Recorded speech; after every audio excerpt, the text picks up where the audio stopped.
and welcome back to Getting to the Top, where we interview transformational leaders about their leadership journey. Today, I have the delight of interviewing Dr. Najiba Benabess.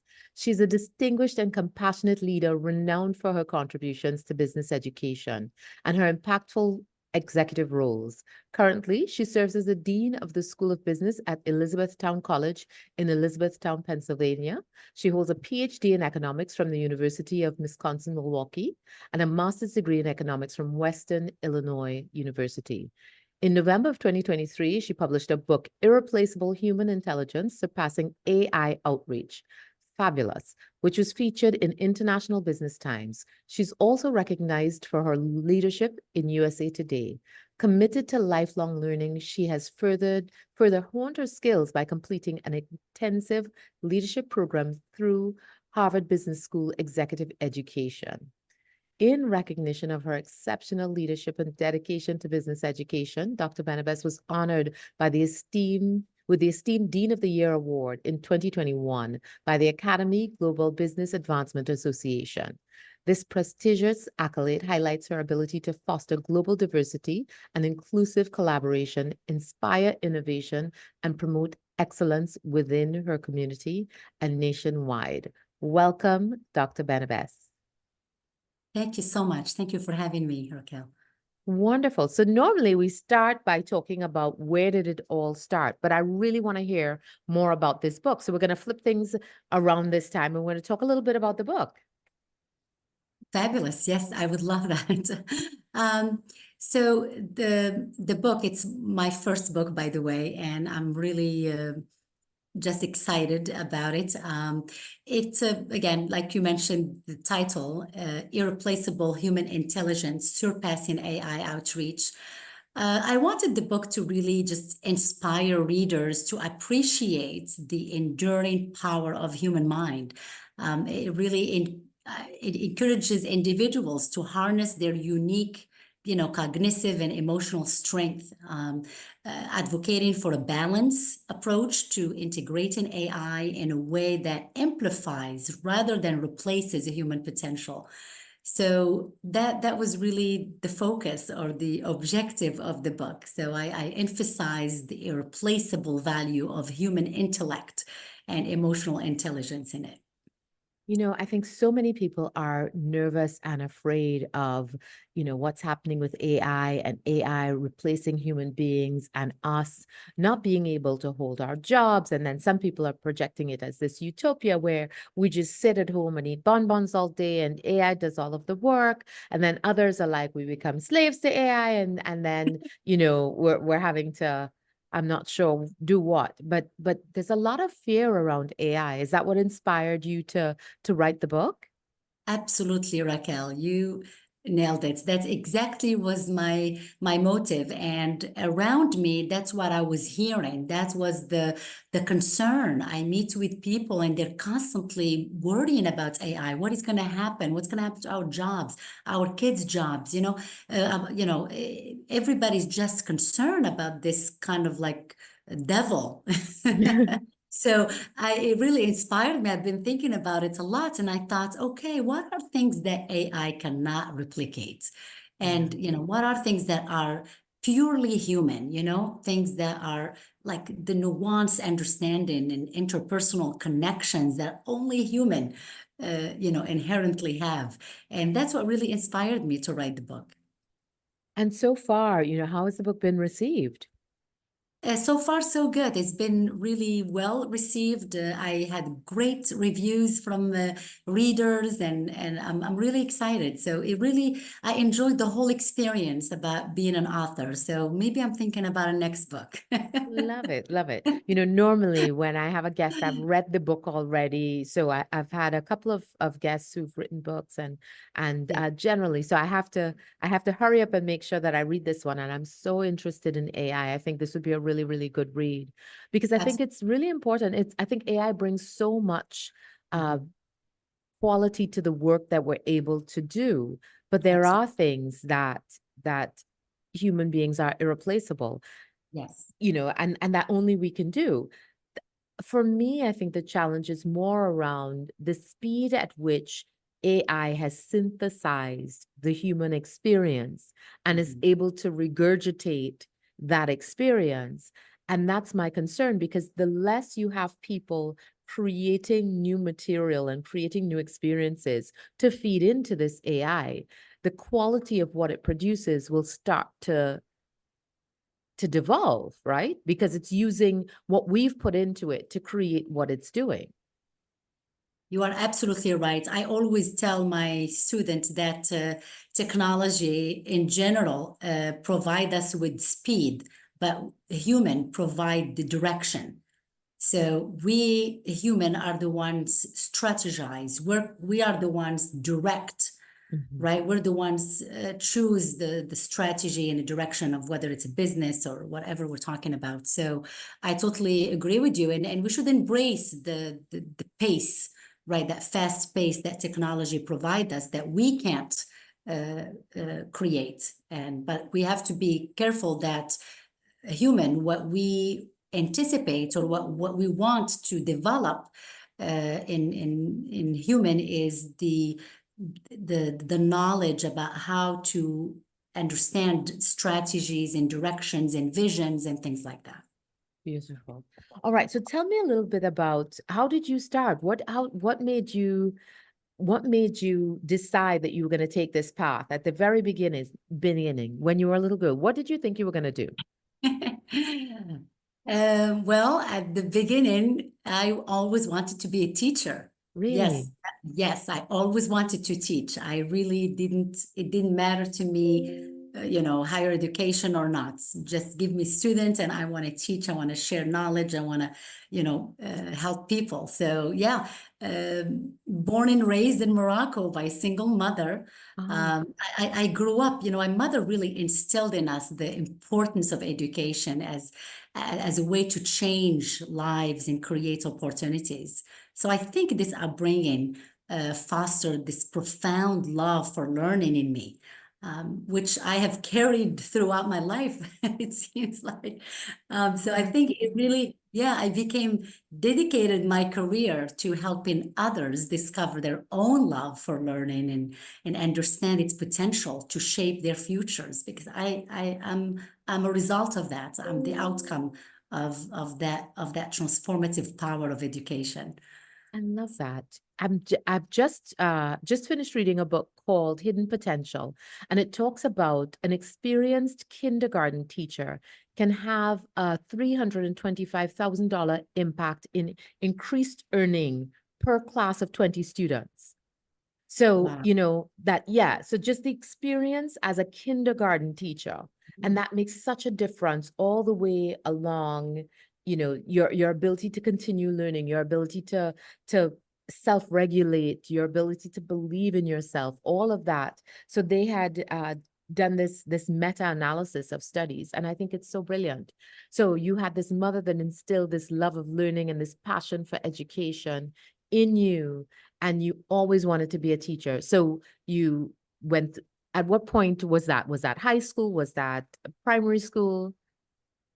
When I wanted to be a teacher, you mean? Mm-hmm. Or I have to admit that was at very, very young age. I think I was still in elementary school when I was teaching our housekeeper who was in her late 20s. She did not know how to write and read, and I Oh, loved to teach her. I would come from school running to the house so I can play teacher. So I taught her how to write and read, and I'm so proud that she is an entrepreneur. She has her own small business with the like handcraft things. nice. And she has children that she was able to help them with homework, and she's very successful businesswoman. But I can't remember. I was maybe 6 years old, and I used to teach her letters, how to write, how to read, and it was fascinating. So yeah, it was at a very young age where I just enjoyed doing that. I don't know. That makes so much sense, because, a lot of what I've read, including this book, talks about the fact that when you teach someone else, that's how you are able to excel. So the students who not typically six, not typically six, but they were talking about even the oldest sibling. The oldest sibling has this benefit of additional learning by having to teach younger siblings. And so you were coming home and teaching this housekeeper how to learn to read. So you were, one, at school paying closer attention because you've got to teach this stuff now. And two, you are understanding it in a different way by virtue of having to teach it. Oh, Absolutely. You reminded me that I used to have young cousins would come home to our house after school to help them with homework. So we had like, and all my aunts will drop their kids. And I was a young kid myself, but I loved helping my younger cousins, with their assignments. And I loved that. I loved it. It was just, I know, it was just fulfilling to me. so how did you choose economics then as the path? Yes, that's very good question. Growing up in Morocco, I was very good with numbers. I Mhm. loved numbers. I loved the analytical aspect of numbers, of data. And I just wanted to be an accountant. I thought I'm going to be an accountant. I wanted to work in a bank industry. So those were the ideas that I had in Mhm. mind, knowing that that's my strength, these numbers. So the path that you would take if you're in Morocco, and I was in a public university, the path that I had to take to be that is to choose economics major. And then I finished 2 years taking general economics. Then I had to choose a concentration, or I can choose the expertise of the accounting. So Mhm. that's how I end up with the economics. But what happened is during my first 2 years, I actually loved economics because I thought, wait a minute, these numbers actually tell a story. They Yeah. tell a story and they solve problems. They're not just numbers. This is amazing. So I end up choosing the international political economy. That was my Mhm. expertise in my undergraduate. I love the connection or the intersection between the politics and the economy together, and then think about it from the international perspective. I was Yeah. just fascinated by it, and I was using numbers all the time to really address a problem and solve them using the numbers. It was just magical that I didn't know it existed. Yeah. No, and numbers tell such a brilliant story. And as much as you are able to manipulate numbers to tell the story that you want to tell, I also think that it's such a basis in fact when you use numbers from an economist's point of view to be able to tell that story, because then it's not just, oh well, people are doing well. And I believe in, things like the happiness index and all of those good things. Yes. But I also think you need to look at, do people have enough money to live? How is the economy doing? How does that support, the goals and ambitions of the people who live in this society? And during that time, what was it like in Morocco? What were the economics of Morocco at that time? Uh, Trying to think. That was in the 1996, 97. Things were pretty good. Things were Okay. stable. I don't know if your audience know that Morocco has monarchy, right? We don't have president, so things were very stable. The economy was strong. Our major sector was tourism, and it is still tourism. We have strong agriculture and minerals. We export a lot of those around the world. It was pretty good. It was pretty good. All right. So you graduate from school, you realize this passion for economics, and you decide you're going to pursue economics at the highest levels. So you leave undergraduate school and then you go on to do what?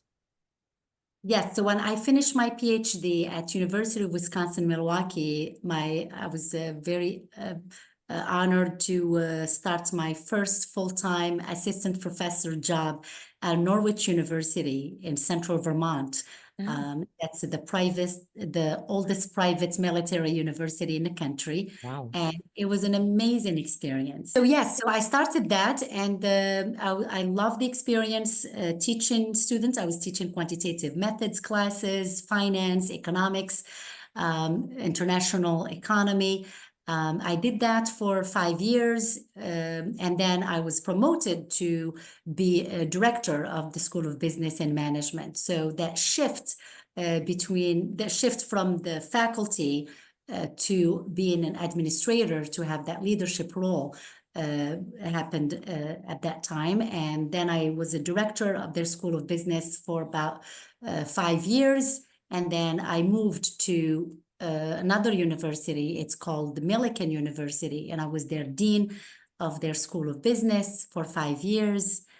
We accomplished great things with the, collaboration of the faculty and staff, and then finished there for 5 years. And then I moved to Pennsylvania, to Elizabethtown College. That's where I'm currently is, and I am their dean of School of Business, and just finished my 3rd year. Wonderful. So what was it about you that they saw this leadership potential in your ability to be the dean of the School of Economics? Was it that you were supported by a mentor or a sponsor, or was it that you sort of decided that this is something that I'm going after? I know that I have this passion for this work. How did it come about? Well, there's a long story behind that, so I don't. There is a long story, but to make it short, I'm gonna say it was really what my peers saw in me that I didn't Ah, see in myself, maybe. okay. So it was actually all the faculty of the School of Business at Norwich University that had to vote for their next leader, and Ah, I was selected.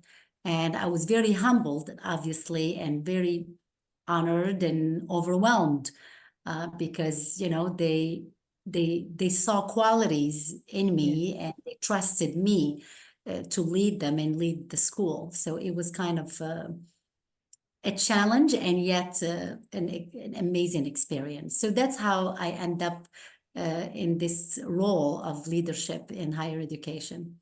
That's beautiful. So what were some of the qualities that they saw in you that they said, we want Najiba to lead us?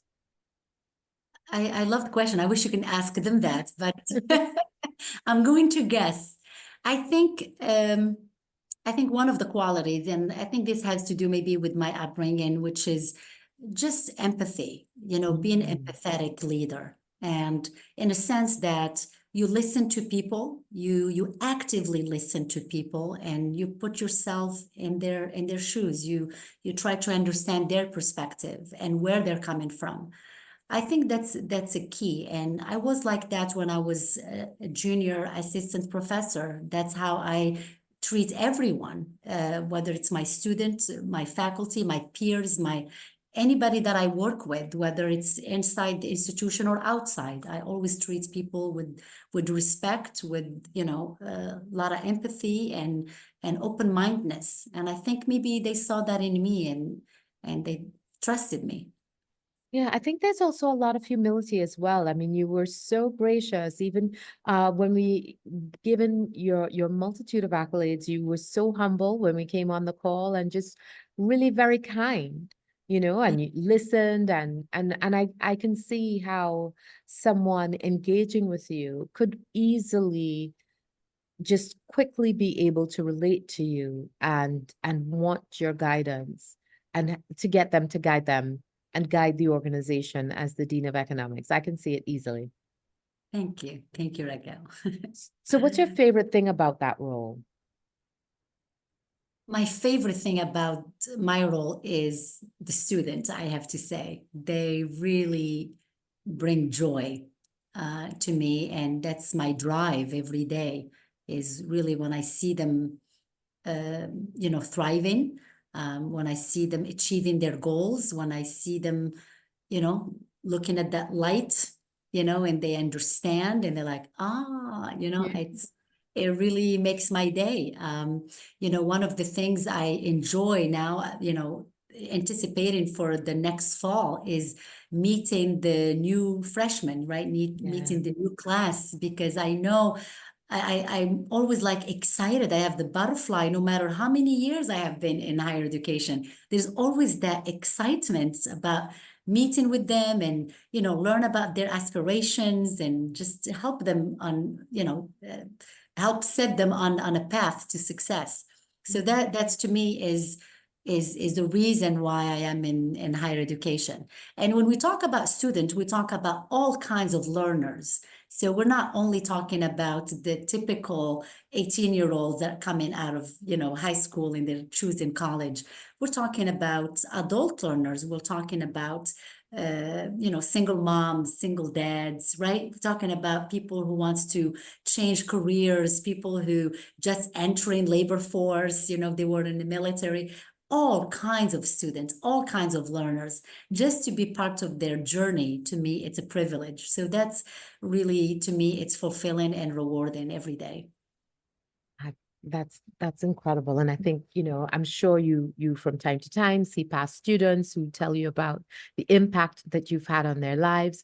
I still remember my first economics professor, and he, outside of some of the best advice I've ever gotten from my aunt, he gave me the best advice that I'd ever gotten. And he said, on the first day of class, he said, "Do you know what's the most important economic decision you will ever make?" And we were all like, and he's like, "I want you to write it down." So we all wrote it down. And, people said buying a house, buying a car, investing in a business, investing in stocks, how much money you save. And he said, "No, it's the person that you choose as your spouse.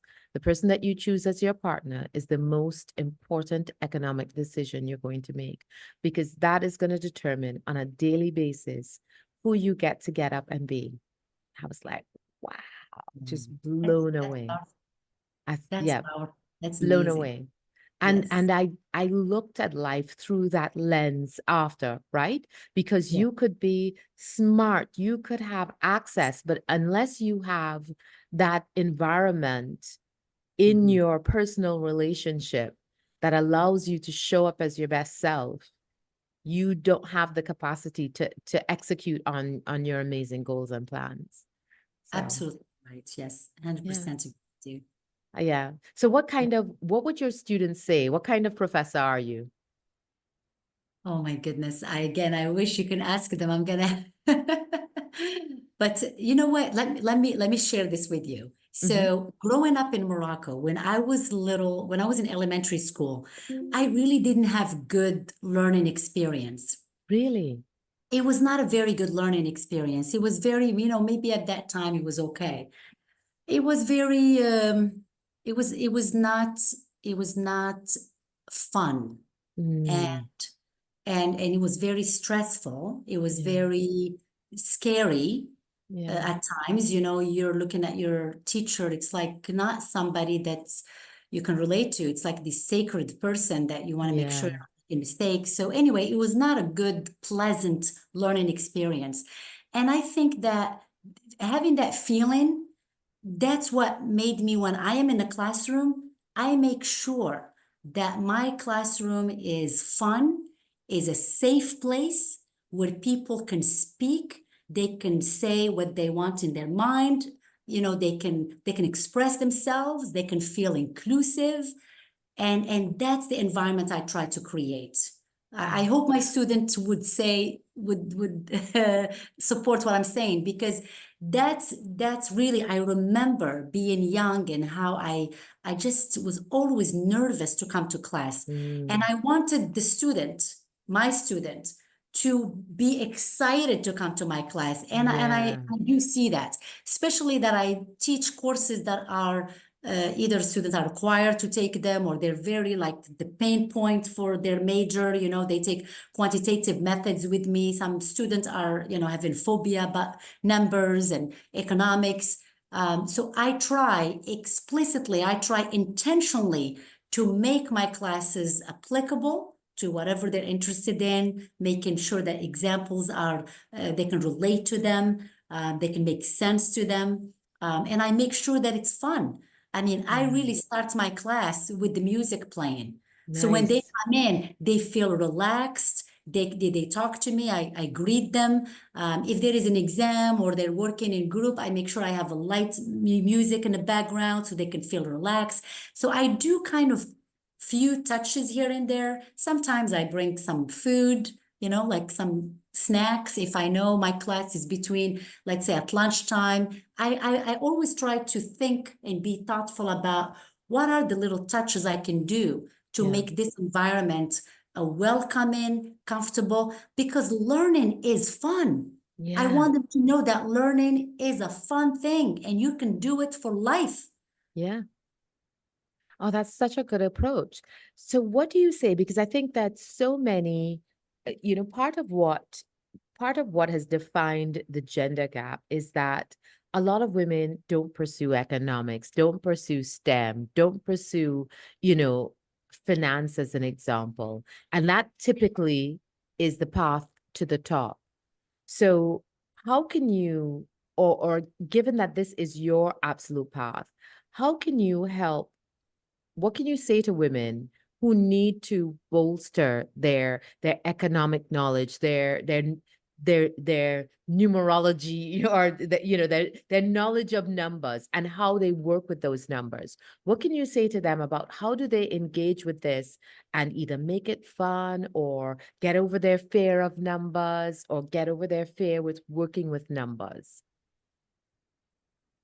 I think it starts with a very young age. Like the example you shared about the teacher who teaches kindergarten. It Hmm. really started there because I believe that there is some sort of a dream gap. Hmm. And we want the young girls to dream big at younger age. So when because at younger age, if they're hearing that boys can do this but girls can do that, the young girls, they grow up with very limited choice of what they Hmm. can dream of. So if we can help them expand their dream at very young age. Yes, you can be an engineer. Yes, you can be a software developer. Yes, you can be data analyst. Yes, you can be CEO. Yes, you can open your own business. If we let them dream of those positions, of those careers at very young age, they will believe it's possible. They will say, okay, I can do that. So I think there is a dream gap that happens at very young age, and we need to address it with the young girls so they can also think about STEM as an area of discipline for them. I agree, but I also think that there's something that we need to do for women who are already working, the women who are in marketing, the women who have the potential for leadership, but also need to grow their understanding of how to work with numbers because that is the barrier that they face to getting to the next level. And how do we get them to either overcome that fear or decide to take a class? Is it that they seek out instructors who are more fun, who are more inclusive, who are who can make the material more engaging? Or is it that they find some kind of learning environment that is gamified in some way so that there's there's a fun element to it? Or, just, I don't know, approach it trying to make mistakes. And that way, what's the worst that can happen? You can, let's say the goal is to make 200 mistakes today. So that's what you're going after. And so, to help to erode that fear. I totally understand what you're saying. I think maybe the combination of all the ones that you mentioned, literally, and especially, so we're talking about professionals, right, who are Yeah. already working, but they need that extra, they need to, work on, this additional skill, for instance, so they can get promoted, for example. Yeah. Yeah. I think the combination of what you mentioned would be ideal for someone, but I want to say that especially today, there are those opportunities where you can take classes online and Mm, you don't have to take a full degree, right? yeah. You can just take these micro credentials, take one module at a time and take it online. The reason why I'm thinking about online learning, because for somebody that's already have a full-time job, Mm, online learning will really give you that flexibility that yeah. you need. And you can have your own schedule. You can work on your assignments at night. You can work on it during the day if you are have time during the day. But it's a great way for you to advance in your career by addressing that fear of numbers, or and also with online you also not only you learn from your instructor but you also learn from your peers. So Yeah. those who are with you in a class, you get to exchange, questions and answers, and exchange ideas. And I have found it that many adult learners enjoy it. You can even do a hybrid format. Sometimes adult learners want to do the flexibility what online offers them. They can do their assignments on their own, their readings on their own time, but they do want the human connection. They do want a teamwork, and they want to have access to the faculty, maybe in person, to address something specific and have them, a lecture for them, for example. And there are those opportunities as well. So depending where a person can do it, I think the sky is a limit today of what a young professional or professionals in general can do to advance, their skills and competencies. There are some that are affordable. There are some that are free. Yeah. So yes, I think there are plenty of opportunities to stay You know, curious. yes, I like that. And, Stay that curious. I love the point about that learning is a lifelong endeavor. And I also think that it's so great when you talk about online learning as an opportunity, because that can also help to alleviate the fear, right? Because if you are, behind your computer, you're in a Mhm. safe space, you're in a comfortable environment. And so, that can help as well. So tell Absolutely. me, what are you most proud about in your career? What's the thing that you're most proud of? Oh boy, that's a good question.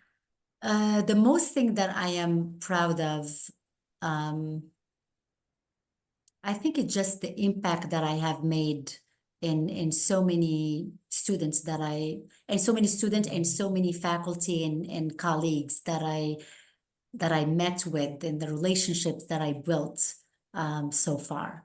Thinking back at relationships and the impact I have made on many students, that they reach out, or they write once in a while and tell me what they're doing, what positions they have, or if they got promoted.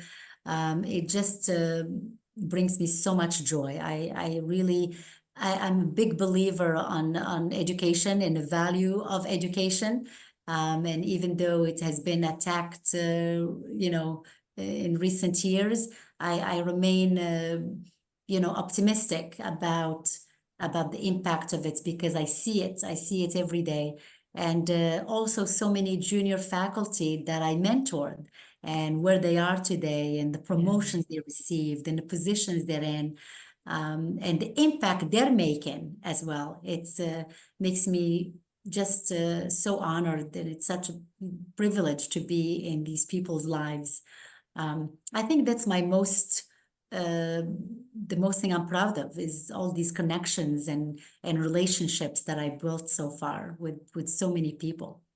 Okay, fantastic. And what's the best advice you've ever received? The best advice I have to tell you, that just came out of my mind, that I ever received, is to say no, is to learn to say Ah, no. I that was very good advice for me. And I remember the person, it was Dr. Mike Pudicom. He was at that time my dean when I was a junior faculty, who I was so excited to do everything. I was the first person to volunteer. I would say yes to everything, to every committee, to everything I have to do, meeting people, extra course, advising students, just name it, whatever it is, whether it's in my field or not, puts me in. And I liked that one time, we had a really good one-on-one conversation, and he said, okay, we have to teach you you have to learn how to say no.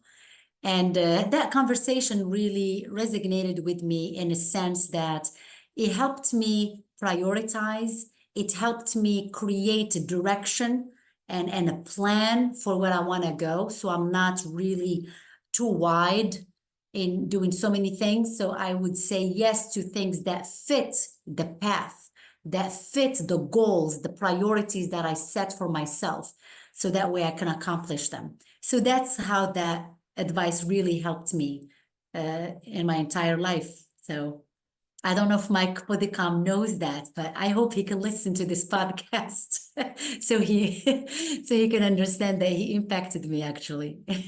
Yeah, that is such good advice. In order to say yes to the things that you want to do, you actually need to say no to the things that that take you away from the path that you think you're on, or at least allow you to preserve your energy so that you have the bandwidth to focus on the things that you should be saying yes to. And I think that's really, really important advice. It's so often that we allow ourselves to get pulled in a million different directions. And then you're like, why am I tired? Why am I exhausted? Why am I unfulfilled? Why haven't I been able to move the things that are important to me forward? And it is that being able to say no to the things that don't serve you, even when they seem like really fun and exciting things to do. Absolutely. Yeah.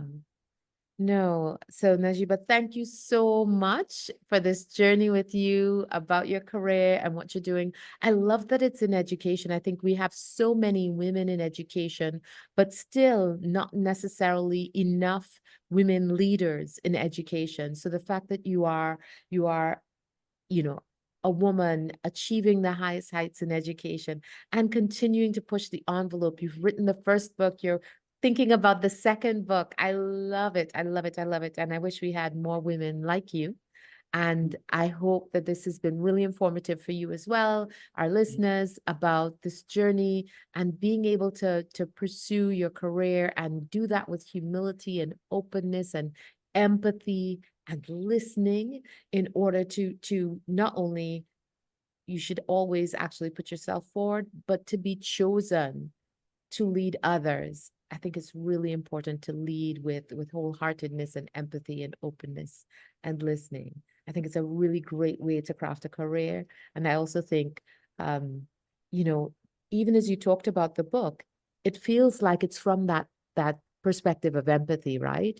How do Yes. we look at human excellence in this in the context of this time that is so exciting yet scary? So I think definitely my word for you would be empathy. And of course, always learning when to say no. When to say no so that you have the space for the yeses that you need to have. Thank you so much for your time. And I Thank look you. forward to seeing you again. Thank you. And thank you. Thank you. Bye. Bye. Thank you.